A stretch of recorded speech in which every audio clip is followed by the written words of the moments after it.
Open at the back. All right, so I'm playing with direct adjustments for the foreground. Remember, we always do them in the same order. We do levels to affect the lights and darks. We do color balance to affect the temperature of the lighting, which can make a huge difference in the midtones, highlights, and shadows. And sometimes I'll go through it more than once, trying to get all these things right. And then we can do hue saturation for the big shifts. The big shifts, whether the hue goes one way or the other. You don't want to go extreme because then you'll lose a lot of color content. But just a little bit off the center. I'm going to go a little bit to the right. And then also the intensity of the color. How saturated you want it to be. I'm going to go a little bit to the left. Now, that makes it so when I use my eraser, and I'm going to use a large eraser at 0% hardness, starting at 100% opacity, to get rid of those crisp edges, to reveal the things in the background.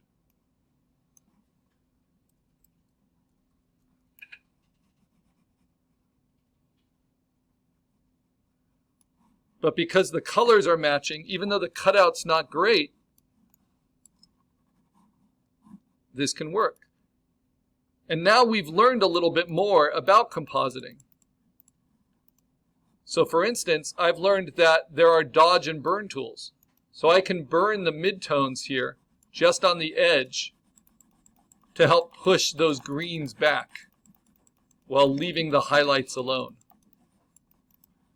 And if I want to get rid of that green color, I know that the sponge tool can desaturate for me.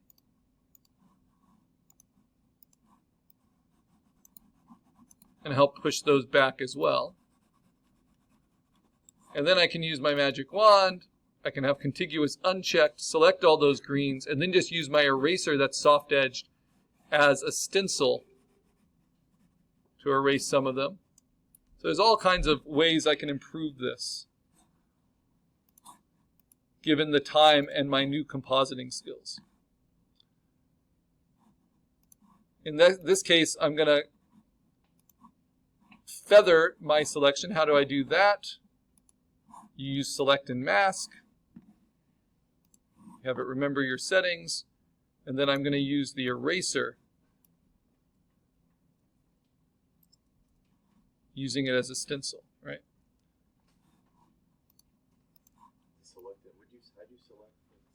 So once you have a selection active, so usually with the magic wand, erasing too much. Once you have a selection active like that, select and mask is a tool option at the top. And then I always use these settings, a radius of 5 pixels, a feather of 2.5, and I check where it says remember the settings. So it will always be that. And I say okay. And it just sets a feather on things. So when I hit delete, it will soften that edge. I've already softened it so much, but that's how it works.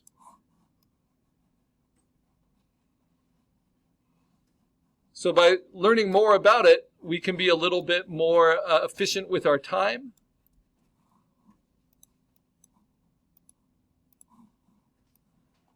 And we can improve it. And we can even get a new grade on assignment 1, right? By submitting the improvements, following the directions in my comment.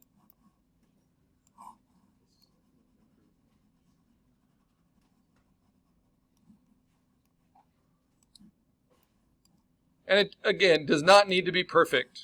We're just trying to clean it up so that we can put a creature in there. Same thing with this element. Now that I've used adjustments, it's a lot easier to just slowly erase away from it at a low opacity and blend it together. Because the colors match so much better now than they did before.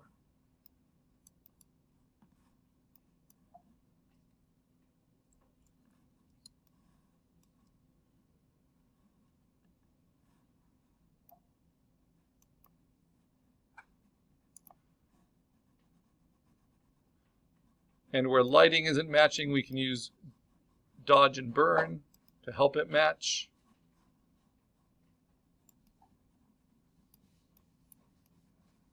Because the grass around these tombstones is a little bright for this scene, this gothic jungle scene. So instead of trying all these ways to erase it out from it, instead what I can do is find that layer, and I'm just going to burn the grass with the burn tool and the midtones and just darken that grass.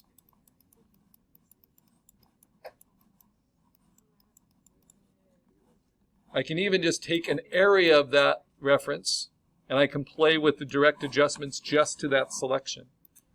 So I can adjust the levels just there, darken the midtones, brighten the highlights.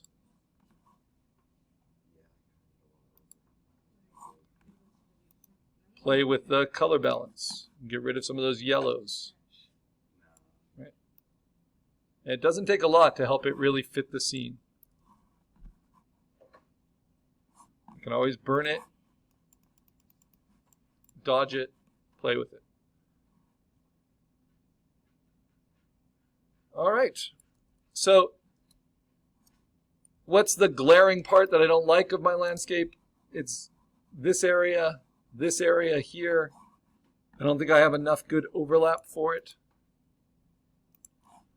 But I can play with transforming and try to get that to work. What if you just cropped out that one edge and take out that line? Yeah, I could just change its... That's why we use these guides, right? I could always just change the format a little bit. Like I'm going to cut it there so I don't have to deal with this tree. And even though these are part of the reference, they feel copy-pasty to me, even though they're not. And then this tree is a little weird and maybe a little too strong. But here's the... And for my assignment 1, I want it all to be a pure landscape. But I can also keep that in mind when I bring my creature in, because maybe I use the creature to cover up the areas that I'm less satisfied with. But I can always kind of play with the placement as well.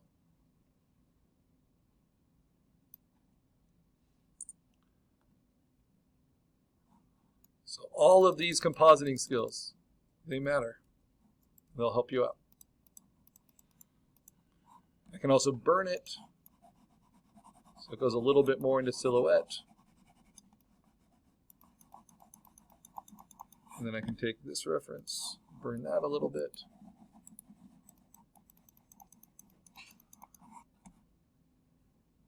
And where is this coming from? Erase that out.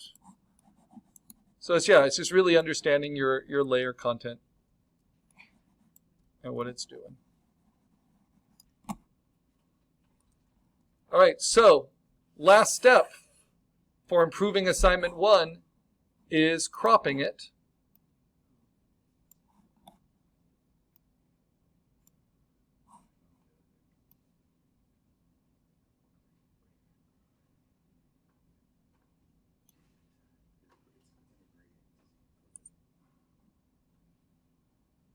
And I actually want to crop it right to my guides using the crop tool.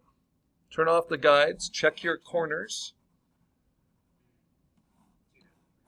And then there's something I like to do, which is a final step which really helps. This is called a texture fill. This is going to help you with your creature, no matter what kind of creature you're using. Just do a Google image search, not a Pixabay search necessarily, for a texture fill. And you'll see there are tons of them, right? Most of them are like flat, kind of scrapbooky textures. So if you put in texture fill mist, let's see what you get. Nothing great. So let's try Pixabay, because texture fills are a really helpful design thing. So if I put in texture fill, and they're called different things, you'll see a lot of those scrapbooky ones. What we want is kind of clouds or mist. None there. So what if we just type in mist?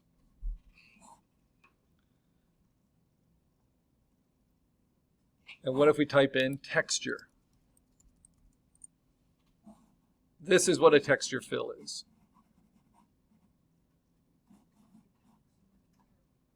So what I want is something that looks kind of misty and cloudy.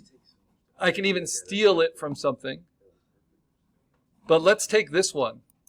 As crazy as this looks. I'm going to open that in a new tab. I'm going to download it. It doesn't actually need to be super high resolution. But it doesn't hurt for it to be. Then I'm going to take it from downloads. I'm going to save it into my folder for my assignment. And then I'm going to drag it in. This is going to go over the top of everything to begin with. Come on. Move it to the top. Then I'm going to stretch it, because it comes in as a smart object. I'm going to hold down Shift so I can stretch it to fill more than the whole thing. So this is like a cloudy mist over the top of everything. Hit return. That's going to soften it up. Then I'm going to rasterize it so I can erase away from it, take its opacity way down.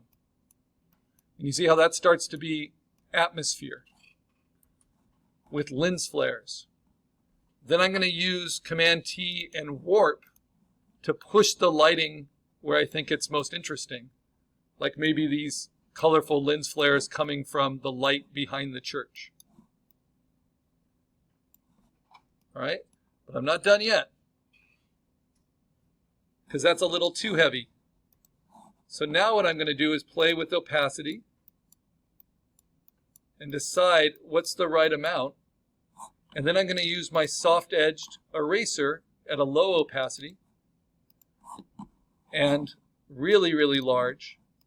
And I'm going to start deleting some of the mist from the foreground or from places I don't think it's as helpful. So in this immediate foreground, I don't need quite as much mist. So I want some things to stay sharp. But then in some places, it's really helpful to have the mist.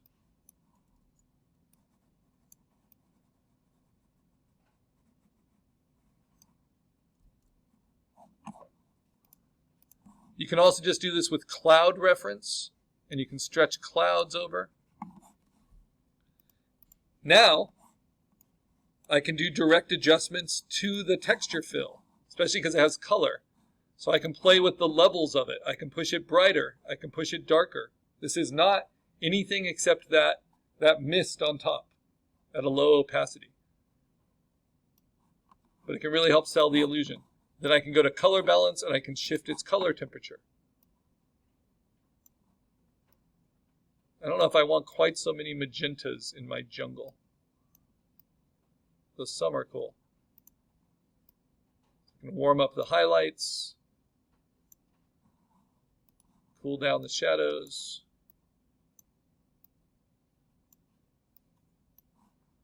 And then I'm going to show you a specialized feature of hue saturation, where instead of playing with the entire hue, though I can play with that as well, woo,